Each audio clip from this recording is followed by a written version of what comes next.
민주당하고 국민의힘 당 지지율이 똑같아졌습니다. 그리고 이재명 대통령은 3주 연속 하락세를 보이고 있습니다. 오늘은 월요일 리얼미터 여론조사 결과가 나오는 날인데요. 이재명 대통령 국정 수행 지지율 3주 연속 하락세 보였습니다. 이번 조사는 6월 1일에서 5일까지, 그러니까 한 가운데 지방선거를 놓고 실시한 나흘 닷새 이렇게 걸친 여론조사다, 이렇게 볼 수 있겠습니다. 전국에서 2,013명, 2,000명이 넘는 아주 대규모 여론조사였습니다. 잘함이 55.2, 못함이 41 이렇게 됐습니다. 리얼미터 측에서는 지방선거 다음 날부터 대통령 지지율이 크게 하락하기 시작했다라고 보고 있습니다. 권역별로 보겠습니다. 부산, 울산, 경남, 이른바 부울경이 가장 크게 하락을 했고요. 이어서 서울, 대구, 경북, 대전, 세종, 충청, 그 다음에 광주, 전라, 이렇게 이어졌습니다. 연령대로 보면은 30대에서 가장 크게 떨어졌고 70대 이상, 그리고 40대, 20대 등에서 하락을 했습니다. 성별로 보면 남성 쪽에서 더 많이 하락했고 여성도 하락했습니다. 민주당 지지율은 3.1%포인트 하락을 해서 41.8%, 국민의힘은 2.6%포인트 상승을 해서 41.1%를 기록했습니다. 양당의 격차가 전주에는 6.4포인트였는데 이번 주는 0.7포인트로 좁혀졌습니다. 이것을 추세를 봐야 된다, 이렇게 생각할 수 있겠습니다. 리얼미터 측의 분석은 이렇습니다. 광역단체장 12곳을 민주당이 승리했다지만 상징성이 큰 서울시장 탈환에 실패하고, 그리고 부산, 북구, 갑, 경기, 평택을 같은 주요 격전지에서 패배하면서 중도층과 30대의 이탈이 두드러졌다. 그런가 하면 국민의힘 쪽에서 분석을 해본다면 오세훈 서울시장의 당선으로 서울을 중심으로 한 정부 견제론의 구심점을 확보를 했고, 경기, 평택을, 대구시장 등 핵심 격전지를 지켜내면서 보수 재건의 발판을 마련했다, 이제 이렇게 볼 수 있겠습니다. 김광일의 입이 분석한 코멘트는 이렇게 요약을 해볼 수 있겠습니다. 보수 진영 쪽에서 본다면 무엇보다 중요한 것은 예정된 시기에 치러질지 조금 더 앞당겨질지는 모르겠지만 어찌됐든 다가오는 총선거와 대통령 선거에서 보수 진영에 확실한 중심축이 생겼다, 이렇게 볼 수가 있겠고, 그 교두보와 구심점이 생겼다는 것, 예컨대 오세훈 서울시장, 한동훈 국회의원, 이런 인물들을 일단 거론할 수 있겠는데요.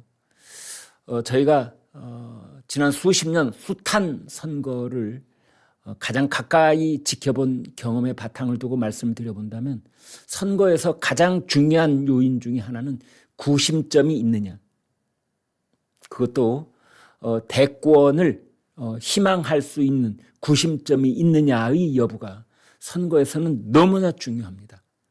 구심점이 있어야 깃발을 들 수가 있고, 깃발을 들어 올려야 유권자들은 희망을 갖게 되기 때문입니다.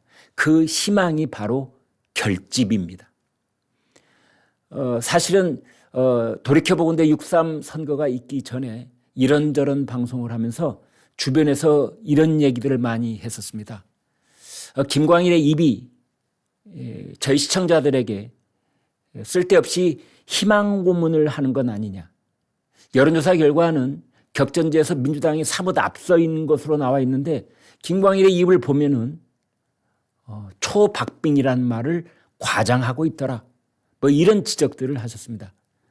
그러나 결과의 투표함 뚜껑을 열어보니 김광일 입이 과장이 아니고 김광일 입이 희망의 고문을 했던 것이 아니라 사실 민심은 이미 그쪽으로 움직이고 있었다는 것이 드러났다. 이렇게 자평을 하게 됩니다. 다음 속보 열어드리겠습니다. 민주당의 이현주 최고위원이 방금 전에 최고위원직 전격 사퇴를 선언했습니다. 최고위원직 선출직이기 때문에 본인이 전격 사퇴를 선언하면 그걸로 끝입니다. 누구한테 결재를 받아야 될 그런 사안이 아닙니다. 그래서 이현주 최고위원은 그동안에도 정청래 대표하고 각을 세워왔기 때문에 정청래 흔들기가 본격적으로 가동된 것 아니냐 분석이 나오고 있습니다. 이현주 방금 전에 페이스북에 6.3 지방선거에 대한 책임을 지겠다 했는데 지금 민주당 지도부에서 사퇴를 선언한 것은 이현주 최고가 처음입니다. 6.3 지방선거 결과를 마주하며 더불어민주당 최고위원의 한 사람으로서 무거운 책임을 통감한다. 평의원으로 돌아가겠다. 민심의 경고를 결코 가볍게 받아들일 수 없다. 서울과 수도권을 비롯한 주요 격전지에서 민심을 충분히 얻지 못했다. 우리 당은 대통령 지지도에만 의존한 나머지 지역별 민심에 부합하는 전략과 비전을 충분히 제시하지 못했다.